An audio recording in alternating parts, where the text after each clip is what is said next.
Hola, ¿cómo están? Bienvenidos a nuestra clase en donde vamos a estudiar cómo degradamos la molécula de glucosa completamente hasta agua y CO2. ¿Para qué degradamos la molécula de glucosa? Para obtener energía bajo la forma de ATP. Vamos a estudiar este metabolismo de la glucosa en tres etapas. La degradación de la molécula de glucosa hasta piruvato que ocurre en el citoplasma y que se denomina glucólisis o glicólisis. Es la degradación de la molécula de glucosa hasta piruvato. 2 piruvato más 2 NADH más 2 ATP. Posteriormente, en la degradación aeróbica, vamos a ingresar el piruvato hasta la matriz mitocondrial para que experimente ciclo de Krebs en la matriz mitocondrial. ¿Ok? Y posteriormente, el NADH, el FADH que se forma aquí en ciclo de Krebs, que ocurre en la matriz mitocondrial, vamos a hacer correr los electrones desde el NADH o el FADH hasta el oxígeno en una cadena de transporte de electrones. ¿Dónde ocurre esta cadena de transporte de electrones? En las crestas mitocondriales, en la membrana interna de las mitocondrias, obteniendo como balance neto unos 38 ATP, 36 ATP o un poco menos como consideran muchos especialistas hoy día, que dicen que a partir de un NADH se obtienen 2,5 ATP y a partir de un FADH 1,5 ATP. Eso es lo que vamos a estudiar en nuestra clase de hoy. Vamos entonces a recordar lo que es una reacción de oxidación y reducción. Recuerden que las reacciones en las cuales se pierden electrones, la molécula que cede o pierde electrones se oxida. Muy bien. Y la molécula que acepta o gana electrones se reduce. Pues bien, esta serie de reacciones de óxido-reducción es lo que le ocurre a la molécula de glucosa en su degradación. Recordemos que en los seres vivos entonces, en los seres vivos, en nosotros, en una bacteria, una oxidación es la pérdida de átomos completos de hidrógeno. Eso es una oxidación. Cuando se pierden átomos completos de hidrógeno. Y la reducción, es importante que lo tengan claro eso, la reducción es la ganancia de átomos de hidrógeno. ¿Está bien? Así ocurre en los seres vivos. Practiquemos entonces, ahí está el NAD, el FAD oxidados. ¿Cómo quedarían reducidos? El NAD quedaría como NADH, muy bien. El NADP como NADPH, que ya estudiamos en el proceso fotosintético, y el FAD como FADH. Muy bien, queda claro entonces cuando una molécula se oxida y cuando se reduce. Vamos a estudiar, repito, la degradación aeróbica de la glucosa. Antes vamos a echarle una miradita a la degradación anaeróbica. Recuerden que vamos a degradar esta molécula de glucosa, la vamos a combustionar con oxígeno. ¿Para qué? Para obtener energía bajo la forma de ATP. Unos 38 ATP. Un mol de glucosa tiene unas 686 kilocalorías. ¿Verdad? Un mol de ATP tiene aproximadamente 7,3 kilocalorías por mol, lo que representa una eficiencia cercana al 40% esta degradación de la molécula de glucosa. ¿Ya? Vamos entonces a recordar lo que ya estudiamos en nuestra clase de fotosíntesis, que es esto exactamente al revés. Las plantas toman el CO2, ¿verdad?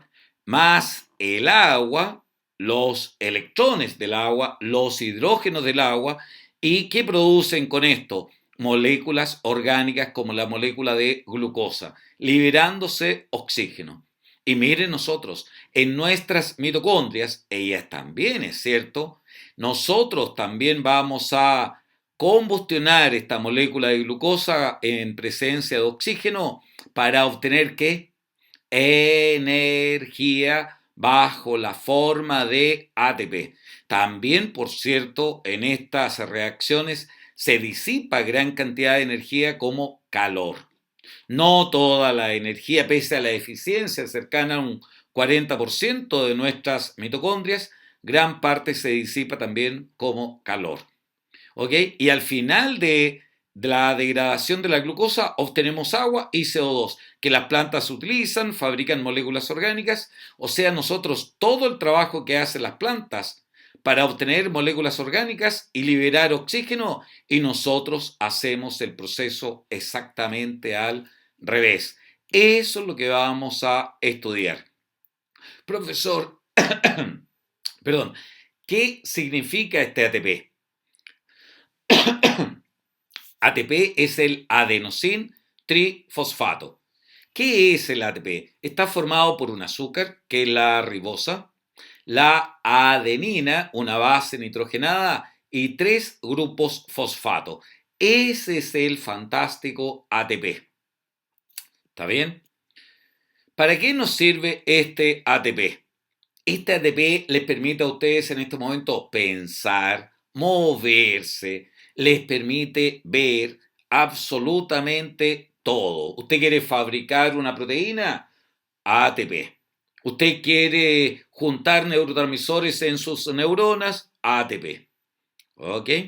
Esa es la energía. Para todo lo que hacemos, gastamos ATP. Sin ATP, que nos quede claro, no hay vida. Sin ATP no hay vida. Uno se muere, por ejemplo, si no puede respirar, no puede incorporar oxígeno, pero la verdad es que uno se muere no por falta de oxígeno, se muere por falta de ATP. Esta es la molécula de ATP, entonces el azúcar también puede ser la desoxirribosa. Está la adenina, podría ser también guanina, timina o citosina, o sea, así como está el ATP, está el CTP, el GTP, el TTP, el UTP. Y esta energía en los enlaces es la que se libera y que usamos en los procesos metabólicos. ¿Está bien? Entonces, nosotros vamos a degradar esta molécula de glucosa en una vía anabólica o catabólica, cuando uno degrada. ¿Cómo se llama eso? Catabolismo, y altamente exergónica, es decir, libera una gran cantidad de energía. Y esta energía que se libera la usamos para producir energía bajo la forma de ATP. ¿Cuáles son los mecanismos que tienen los seres vivos para producir ATP? Bueno, ya estudiamos en plantas la fotofosforilación del ADP para producir ATP, ¿no es cierto? Ok, vamos ahora a lo que ocurre en los organismos heterótrofos.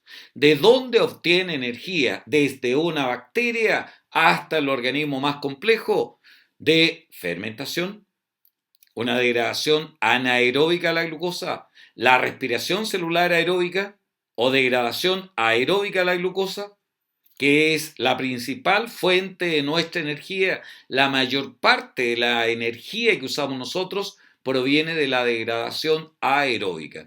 Pero también existen algunos organismos capaces de hacer lo mismo que nosotros. Lo mismo, respiración aeróbica, pero en vez de usar oxígeno, usan otras moléculas como aceptoras final de electrones. El balance de ATP es similar al de la degradación aeróbica. Es una respiración celular, niñas, niños, anaeróbica. Fantástica, que vamos a decir un poquito más al final de esta clase. Todas las reacciones químicas, no importa si vamos a hacer una respiración aeróbica o fermentación, todas comienzan con una glucólisis que ocurre en el citoplasma celular. ¿Qué es la glucólisis o glicólisis? Es la degradación de la glucosa hasta piruvato. La glucosa tiene 6 átomos de carbono, obviamente, y los piruvatos tienen 3 átomos de carbono cada uno. Es importante que manejen esta información.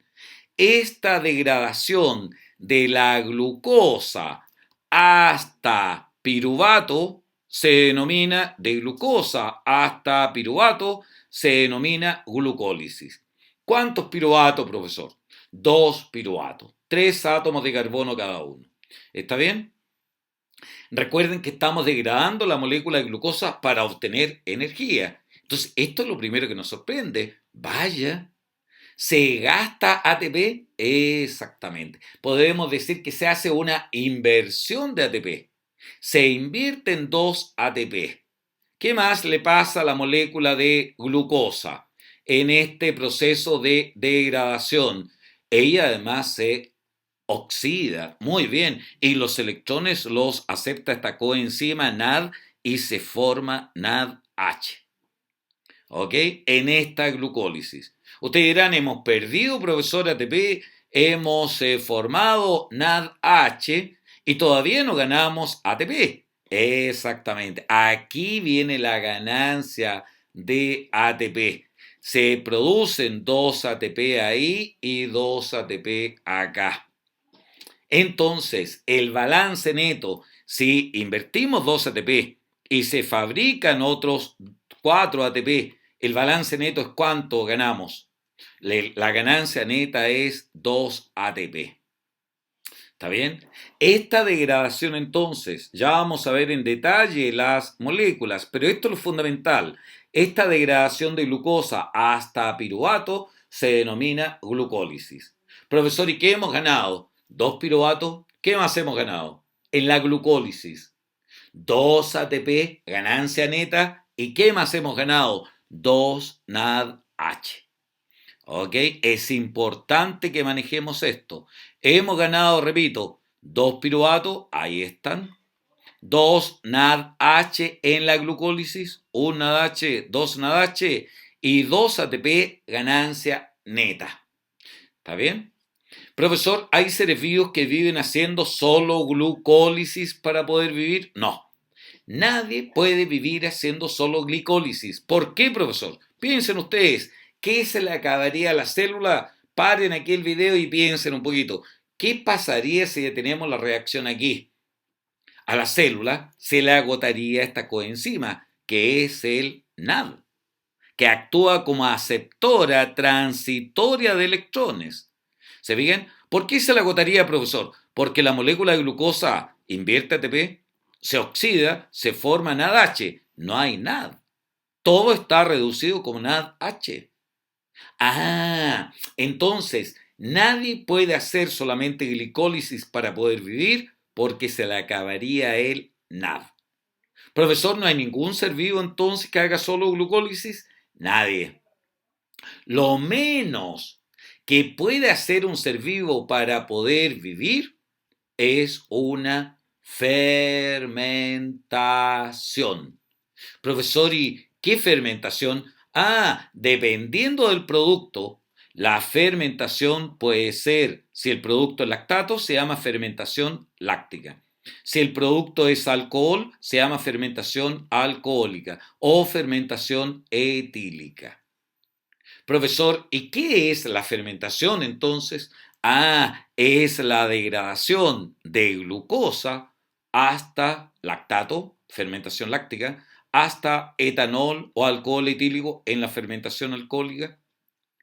¿Y para qué hacen fermentación los organismos?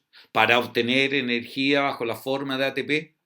Es lo menos que puede hacer un organismo para poder vivir, niñas, niños. Fermentación. Para obtener ATP. Ahora, si me preguntan, ¿cuál es la finalidad del último paso en la fermentación? Por ejemplo, el paso de piruvato a lactato o de piruvato a alcohol etílico. ¿Cuál es la finalidad de ese paso? Es recuperar al NAD. Recuperar al NAD. ¿Está bien? Entonces, repitamos la pregunta, ¿por qué ningún ser vivo puede mantenerse haciendo solo glucólisis? Hasta piruvato nomás glucólisis, se le acabaría el NAD. ¿Cuál es la finalidad del último paso de piruvato a lactato o alcohol etílico? Recuperar el NAD. ¿Ok? Este mismo que habíamos usado aquí como aceptor transitorio de electrones, ese mismo lo recuperamos en la oxidación del NADH. ¿Está bien? Para reducir al piruvato y convertirlo en lactato o en alcohol etílico. Así es que Lo menos que puede hacer un organismo para poder vivir, para obtener energía, es una fermentación. ¿Ok? Una fermentación. De acuerdo al producto de la fermentación, puede ser una fermentación láctica o una fermentación alcohólica. ¿Ya? Cuidado con los productos. ¿Qué se produce en la fermentación láctica, por ejemplo? Si me preguntaran, se produce lactato, no piruvato, porque el piruvato se reduce y se convierte en lactato. Se producen 2 lactatos y ¿qué más? 2 ATP y nada más. Profesor, ¿no se gana nada H? No, porque el que se produce se utiliza aquí. ¿Te fijáis? Para recuperar este NAD. ¿Ok? El mismo que habíamos usado inicialmente. ¿Está bien, niñas, niños? Esa es la fermentación láctica y fermentación alcohólica. ¿Qué nos preguntan frecuentemente esto? ¿Dónde ocurre? En el citoplasma. Toda la fermentación en el citoplasma. ¿Está bien? Entonces quiero que visualicemos esta reacción completa. Esta es la glucólisis, la degradación de la glucosa hasta piruvato. ¿Cuántos piruvatos? 2 piruvatos. Eso se llama glucólisis. ¿Qué más ocurre aquí? Inversión de ATP. Se gasta ATP, 2 ATP. ¿Qué más le pasa a la glucosa? La glucosa, ahí está, también permite obtener ATP. 1 ATP, 2 ATP, 3 ATP, 4 ATP. Por eso nos queda en la glucólisis un balance neto de 2 ATP a favor. ¿Qué más le ocurre? También se oxida y se forma NADH. Ahí están las 2 moléculas de NADH. Nada más ocurre en la glucólisis. ¿Ok? Es cierto, hay una isomerización de la dihidroxiacetona fosfato en gliceraldehído fosfato, ¿ya? Pero nada más, no se pierden más carbonos, más hidrógenos, nada, ahí están. Entonces, ¿cuáles son los productos de la glucólisis? 2 ATP, ganancia neta, 2 NADH y 2 piruvato o ácido pirúvico. Esos son los productos de la glucólisis. ¿Dónde ocurre? En el citoplasma.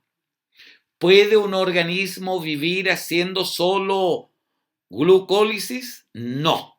¿Por qué? Se le acabaría el NAD. Porque todo estaría reducido, ¿verdad? Como vemos aquí, todo el NAD estaría reducido como NADH.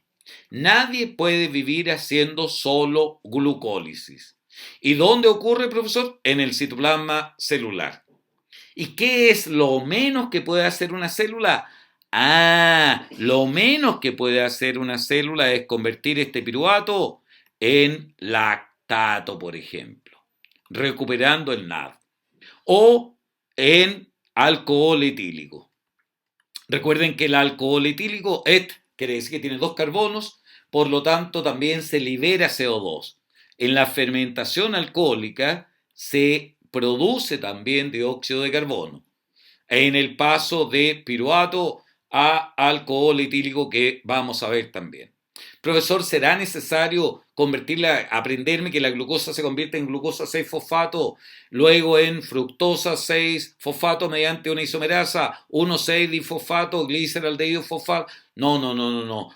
Es necesario que manejemos, sí, este esquema general. Yo se los voy a mostrar ahora en detalle. Ahí está el gasto de ATP para producir glucosa 6-fosfato. Después, posteriormente, está glucosa 6-fosfato en fructosa 6-fosfato. Después se gasta otro ATP, fructosa 1,6-difosfato. Después tenemos que se rompe esta molécula en dihidroxiacetona fosfato. Dihidroxiacetona fosfato más gliceraldehído fosfato, de 3 carbonos cada uno, y cada uno sigue su vía. ¿Te fijáis? Tal como lo vimos aquí. La dihidroxiacetona fosfato, ahí va, y el gliceraldehído fosfato también. Cada uno va a originar a un piruvato. ¿Está bien? ¿Sí? Y en el último paso, entonces, el fosfonol piruvato, el PEP, se convierte en piruvato o ácido pirúvico de 3 átomos de carbono. Aquí termina la glucólisis. ¿Se acuerdan lo que se produce, no? 2 piruvatos, 1, 2. 2 ATP de ganancia neta y 2 NADH. ¿Puede vivir alguien haciendo pura glucólisis? No, no, nadie puede vivir haciendo glucólisis. Por lo menos hay que hacer un paso más, ¿verdad? Por ejemplo, lo que le pasa aquí al piruvato.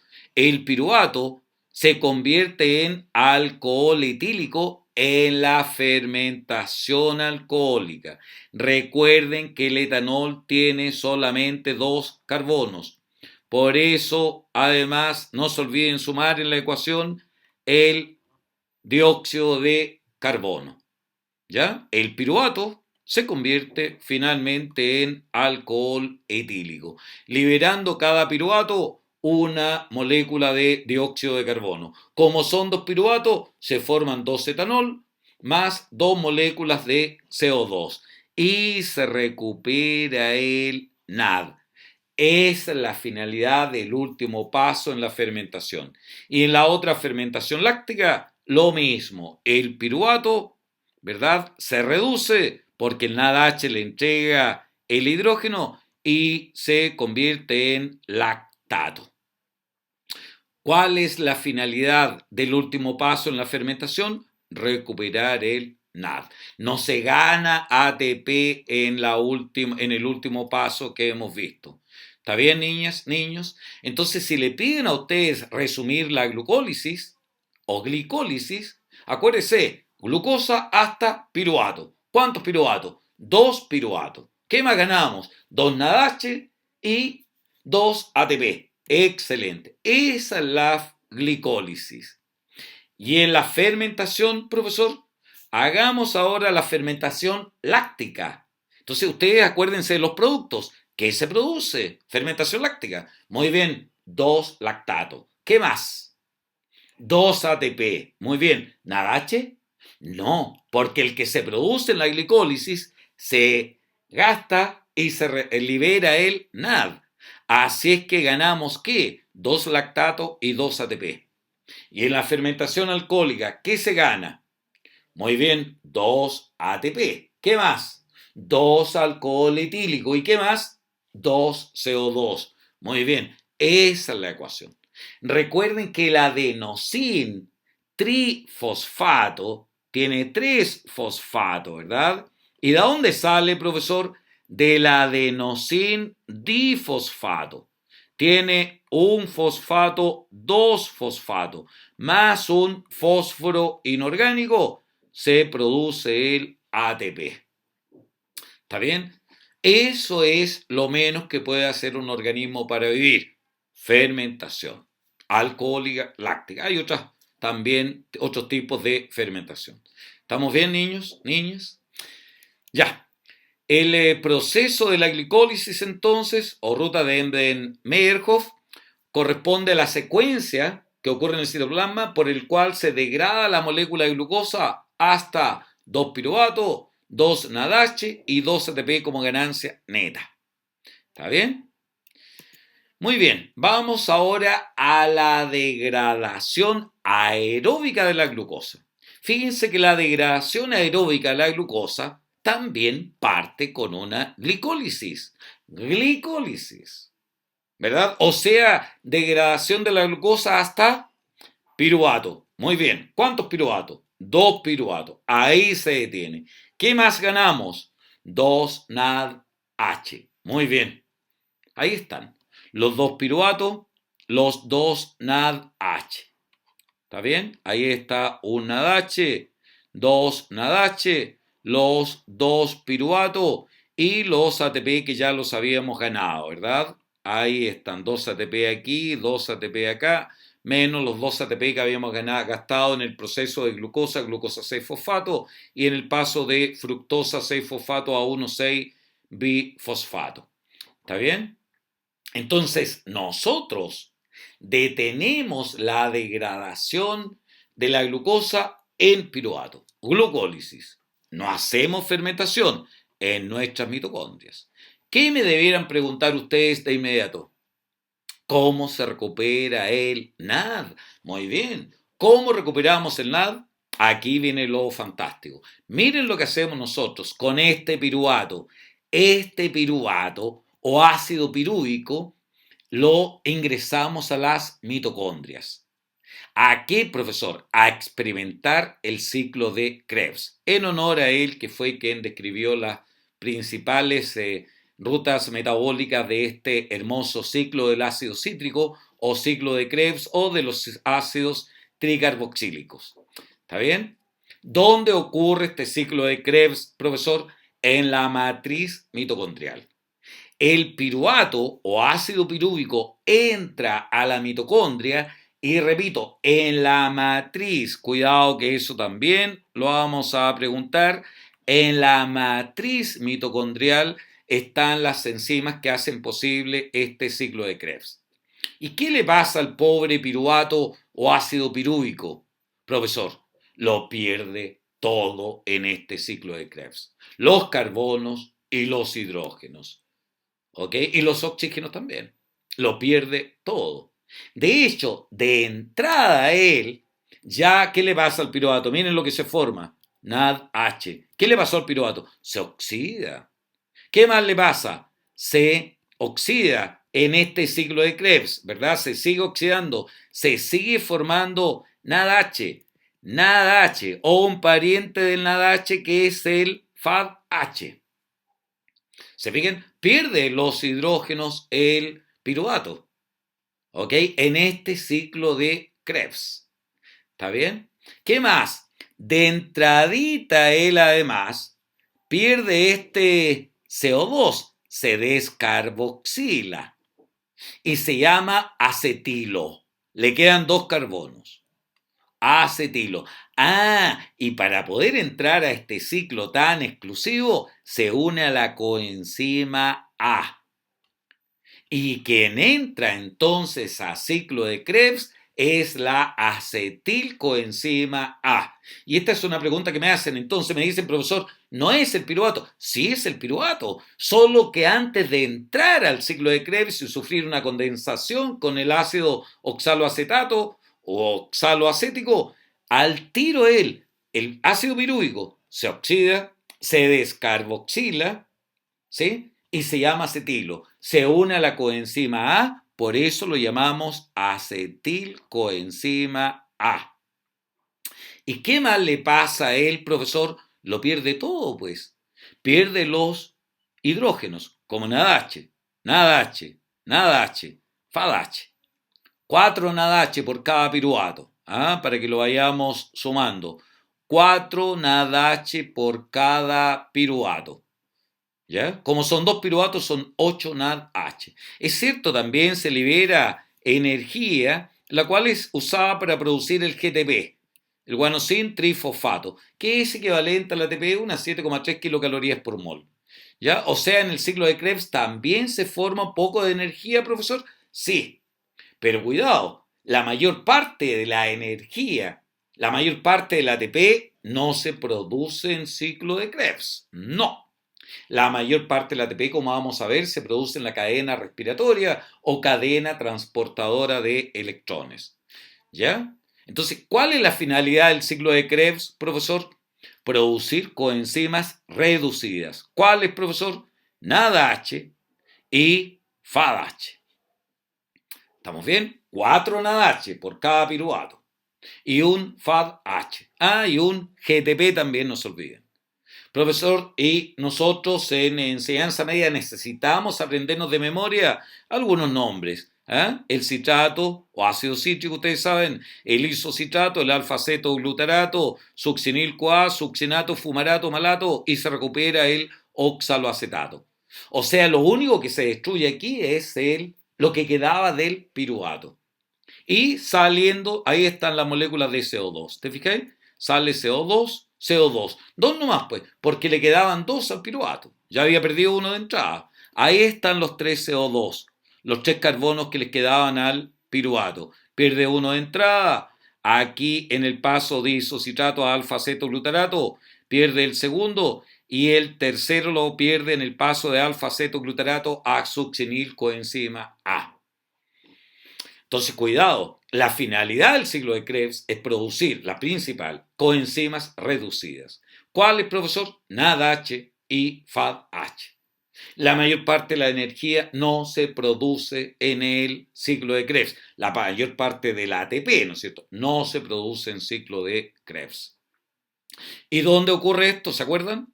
En la matriz mitocondrial. Muy bien, matriz mitocondrial. ¿Qué ocurre ahora? Sigamos pues con el NADH y el FADH fabricados en el ciclo de Krebs. ¿Dónde son enviados, profesor? A la cresta mitocondrial, a la membrana interna de mitocondrias. Ya la vamos a situar, pero aquí la alcanzamos a ver. La mitocondria tiene doble membrana, ¿no es cierto? Y la interna se invagina para formar estas crestas mitocondriales. La verdad es que se ha demostrado últimamente que esas crestas mitocondriales son estructuras casi autónomas, independientes, están ligadas nomás ahí a la membrana interna de mitocondrias. Pero para caracteres de enseñanza media, todavía eso es lo que nos sirve. ¿Qué es la cadena respiratoria, profesor? ¿Por qué se llama así o cadena transportadora de electrones? Porque ustedes se fijan, pues, se transportan los electrones, tal como yo los transporto en mi mano derecha, en mi mano izquierda. ¿Qué le va a pasar a mi mano derecha? Se va a oxidar y mi mano izquierda se reduce. Y después se la entrega a otra molécula, se oxida y la otra se reduce. Eso es. Se transportan los electrones. ¿Desde quién, profesor? Se transportan, de lo que están viendo ustedes aquí, pues, desde el NADH o el FADH, ¿hasta dónde creen ustedes? Hasta el oxígeno. Ahí está el oxígeno, este azul que ven. ¿Y en qué se convierte el oxígeno, profesor? En agua.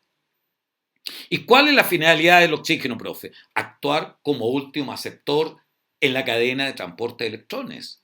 El oxígeno no tiene ninguna función misteriosa. La función del oxígeno es actuar como último aceptor de electrones. Entonces, ¿qué le pasa al NaDH? Se oxida y él se reduce porque el FAD lo recibe, se reduce y él se oxida y él se reduce. Mira, se oxida, se reduce, OXRED, OXRED, OXRED, OXRED, etcétera.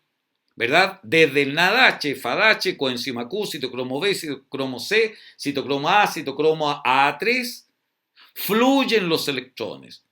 Y el último aceptor, por favor, eso es todo, es el oxígeno que están viendo ahí ustedes. Este es el oxígeno azulito. Y se convierte en agua. Esa es la cadena de transporte de electrones.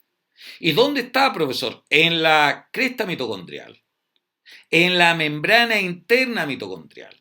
Ustedes dirán, ¿y qué ganamos con este fluir de electrones como cascaditas de agua, no? Desde acá hasta acá abajo se libera energía y esa energía liberada, miren, se utiliza para producir ATP. Por cada NADH se producen, cuenten ahí ustedes pues, por cada NADH, ¿cuánto ATP se produce? Unos 3, ¿verdad? ¿Está bien? En la universidad probablemente les van a enseñar que son 2,5. Pero hay algunos profesores que todavía usan 3 ATP como lo estoy usando yo. ¿Qué más? Si es el FADH el que entra, como entra más abajo en esta cadena, produce solo 1, 2 ATP. Mire qué bonito. Esa es la cadena respiratoria. ¿Por qué se llama respiratoria? Porque se respira, se consume oxígeno al final de la cadena de transporte de electrones. Bien, esa es la cadena respiratoria. ¿Dónde ocurre? En la cresta mitocondrial. ¿Está bien? Sigamos entonces. Vamos a ver ahora un poquito de detalle de esta cresta mitocondrial. Es esta membrana interna que forma las crestas mitocondriales, tiene un alto porcentaje de proteínas. Todas las membranas tienen proteínas, ¿no? Pero aquí es particularmente elevada. ¿Ok? Hay un 80% de la composición de la membrana interna es proteína. Profesor, ¿y a quién encontramos ahí? A las moléculas que transportan electrones. Y este transporte de electrones, desde el NADH o FADH hasta el oxígeno para formar agüita, niños, niñas, ese transporte de electrones, la energía que se va liberando en los saltos, ¿verdad? De mayor energía a menor energía, se usa para que la bomba de protones, por favor, esto es importante, escúchenlo bien, la energía liberada se utiliza para que esta bomba de protones bombee protones desde la matriz mitocondrial hacia el espacio que hay entre ambas membranas, el espacio intermembranal. Profesor, ¿se acumulan los protones? Se acumulan los protones. ¿Qué pasa con el pH? Disminuye, claro, se hace sumamente ácido. Entonces esto es como un globo lleno de aire, como un compresor lleno de aire. Hay energía potencial, ¿no es cierto ahí? Exactamente. Entonces todos los protones, pues, tratan de pasar hacia la matriz, pero no hay escapatoria. Ah, excepto donde está ella, la ATP sintetasa. La ATP sintasa, que le dice, ok, de mayor concentración, menor concentración. ¿Quieren pasar hacia allá? Y pasan con tanta fuerza, porque van de mayor concentración a menor concentración, río abajo, que esa energía se utiliza para producir ATP a partir del ADP, que sufre una fosforilación. Por eso se llama fosforilación del ADP. Y se produce cuando las moléculas se van oxidando, perdiendo hidrógenos, ¿no es cierto? Por eso se llama fosforilación oxidativa. La que ocurre aquí en las mitocondrias se llama fosforilación oxidativa. Las otras se llaman a nivel de sustrato. ¿Está bien, niñas, niños? Eso es lo fantástico. Entonces, si no funcionara esta bomba de protones, no se podrían introducir los protones. Por lo tanto, se quedarían todos a este lado. Y este pH disminuiría. Se haría más ácido, ¿verdad? ¿Está bien? Y no se podría producir ATP. Entonces, veámoslo aquí en acción.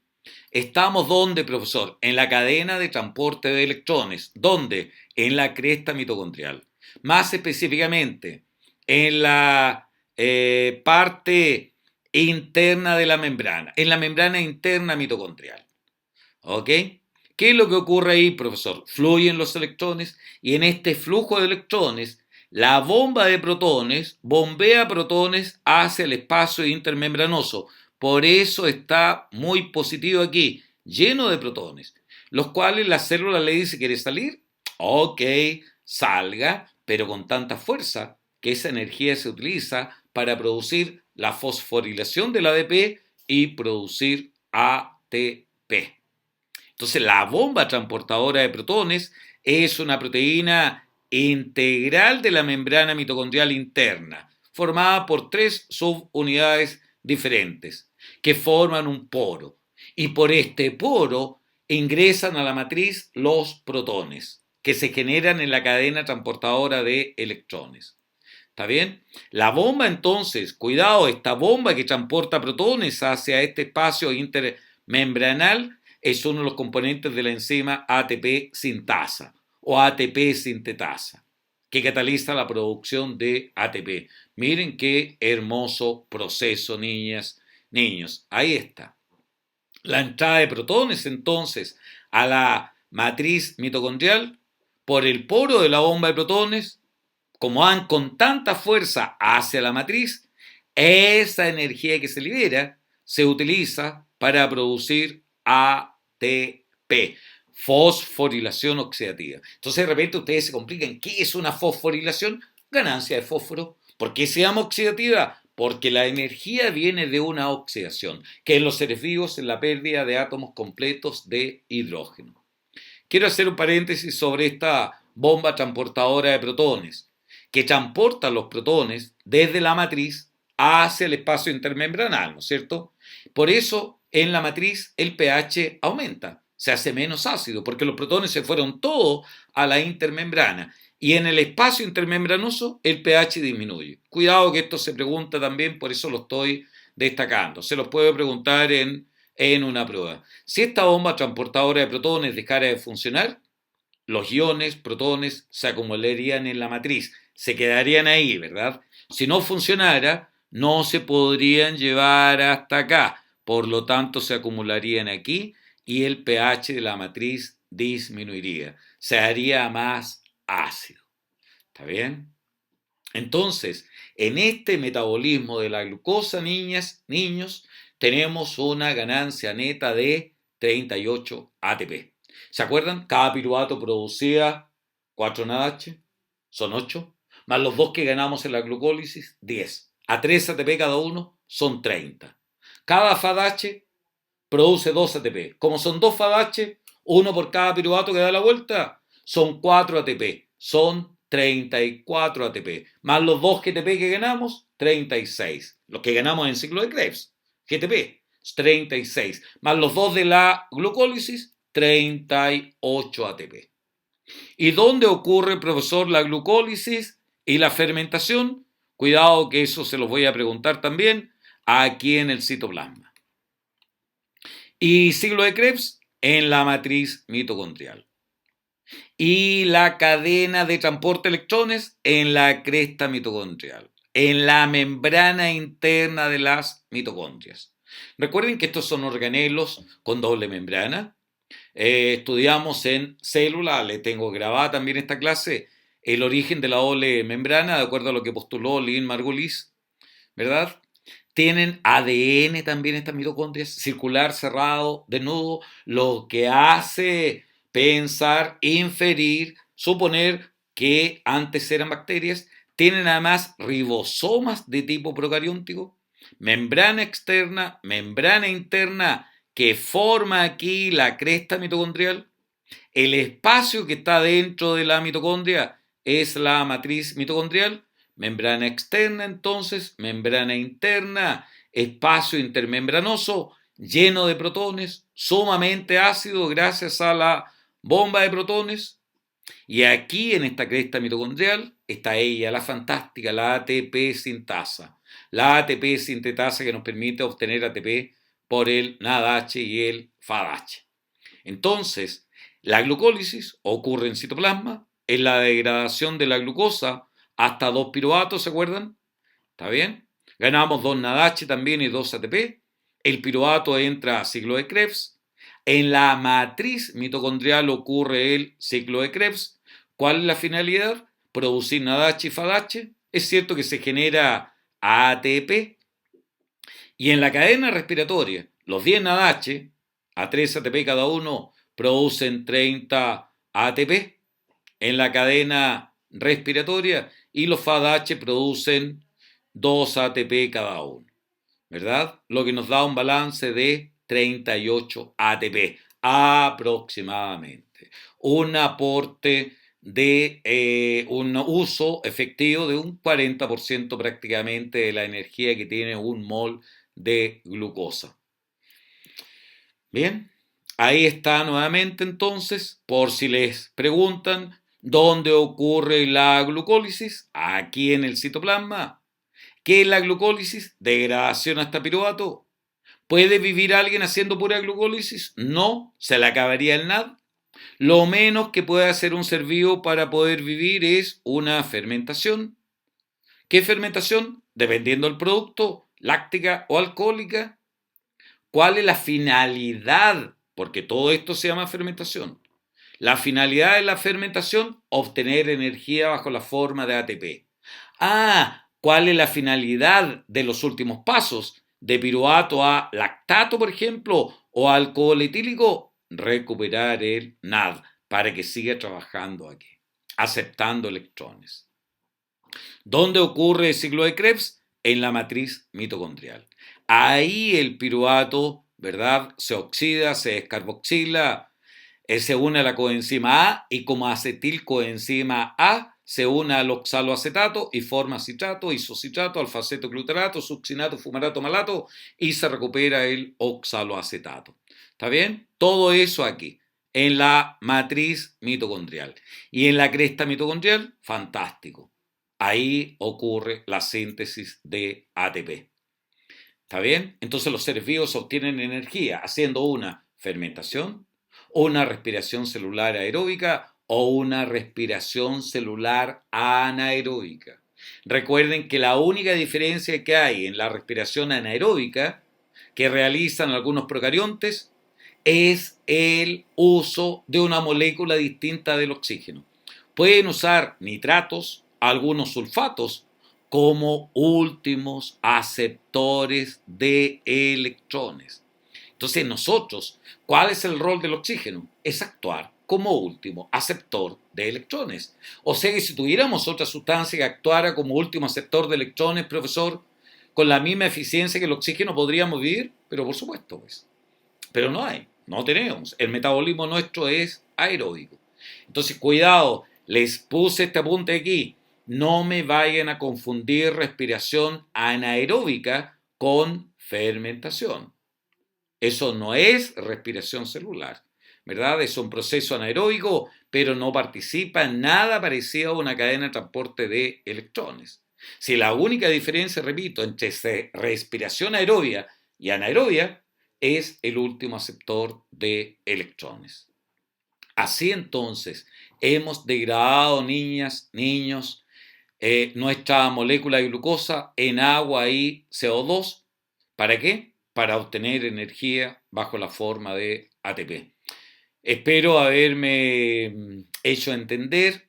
Cualquier duda, ya saben, estoy para ayudarlos. Chao niñas, chao niños, cuídense mucho y que sigan todos ustedes muy bien. Nos vemos en nuestra próxima clase. Chao, chao.